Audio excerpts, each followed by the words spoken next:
రాష్ట్రంలో కూటమికి అనుకూలంగా సంభవించిన పెను తుఫానుకు జనసేన అధినేత పవన్ కళ్యాణ్ సూత్రధారయ్యారు.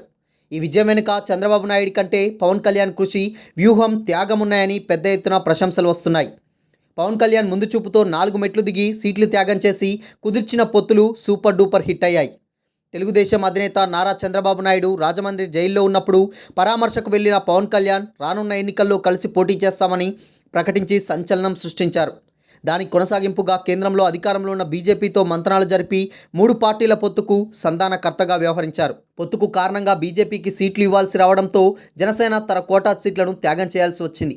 ఆ సమయంలో పలువురి నుంచి తీవ్ర విమర్శలు వచ్చినా పవన్ తన వైఖరి మార్చుకోలేదు. తక్కువ సీట్లకు పోటీ చేసిన 100% విజయమే లక్ష్యమని చెప్పారు. ఆ విధంగానే పోటీ చేసిన 21 అసెంబ్లీ సీట్లు, 2 లోక్సభ సీట్లలో ఘన విజయం సాధించి రికార్డు సృష్టించారు. జనసేన కార్యాలయంలోనికి వెళ్లి అభినందించిన చంద్రబాబు ఈ విజయంలో పవన్ కళ్యాణ్ పాత్రను బాగా గుర్తించిన తెలుగుదేశం అధినేత నారా చంద్రబాబు నాయుడు మంగళవారం రాత్రి మంగళగిరిలోని జనసేన కార్యాలయానికి స్వయంగా వెళ్లి పవన్ కళ్యాణ్ను అభినందించారు.